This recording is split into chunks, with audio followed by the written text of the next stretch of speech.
In this video, we're going to look at using the estimated regression equation for calculating point estimate and also prediction and confidence interval for the dependent variable. So point estimate of y given a set of x values is simply plug in the x values into the regression equation and you will have the point estimate. Now for prediction interval and confidence interval, we have to use the Excel data analysis regression command, similar to how we developed prediction interval and confidence interval in the simple regression case. So let's go straight into Excel and I'll demonstrate how to do this. Now in this example, we want to develop a 95% prediction and confidence interval for a trip assignment that is 100 miles in travel distance and involves 2 deliveries. So here is our original data. Now we have to add an additional column and an additional row, exactly similar to the previous chapter. Now make sure that y is the first column and then the prediction column is right next to the x ranges.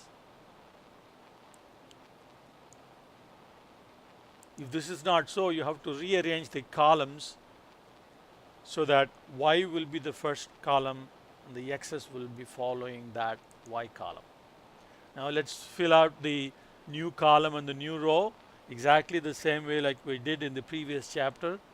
Zeros for the prediction column and a -1 in the new row. 0 for the y column in the new row, and then fill out the x values at which we want the prediction. The miles is 100 and number of deliveries is 2. Now with this expanded data set, we need to run the regression and generate the summary output.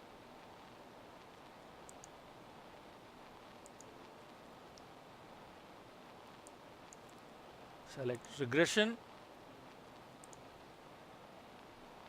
then input y range. Make sure that you include the last row, x range, the old 2 x's, and then the prediction as well. Okay, don't forget to include the prediction column and the new row.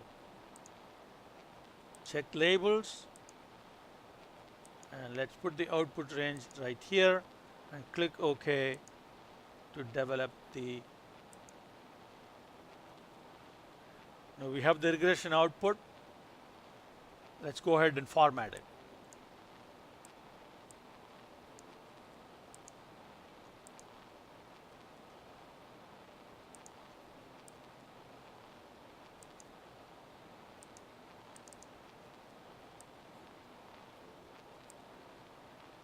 So now y hat for the prediction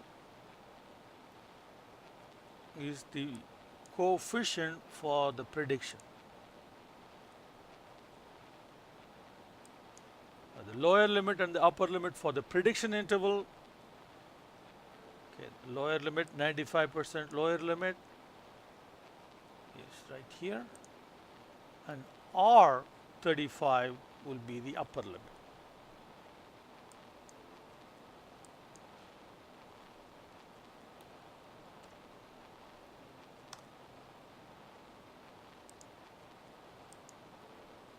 Want to convert this into minutes, multiply by 60.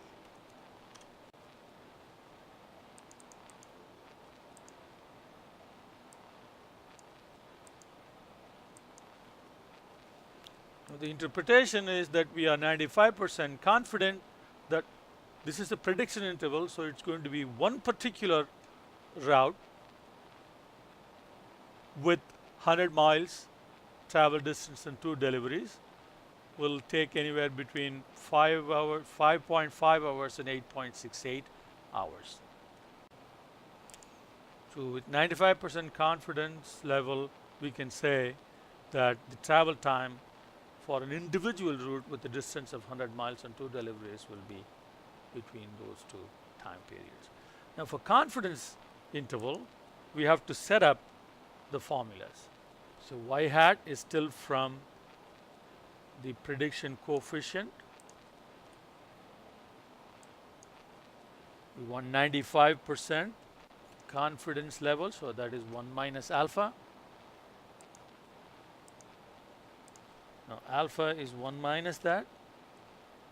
Degrees of freedom comes from MSE in the ANOVA table.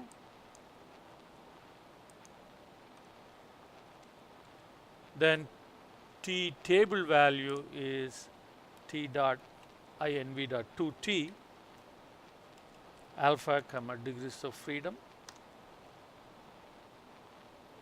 Now, S sub YP is this formula. So let's get MSE assembled from the ANOVA table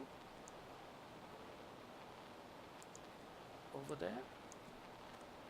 And S sub IND, standard error of individual prediction. Here is standard error.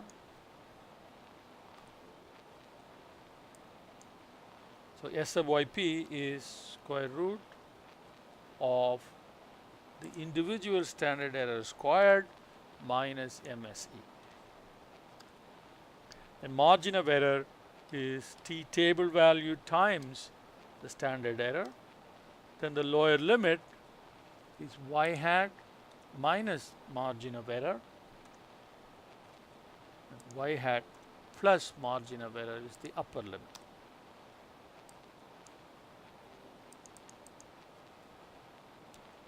Now this interpretation is going to be that the mean of all the routes with distance of 100 miles and number of deliveries of 2, okay, the estimated time will be between.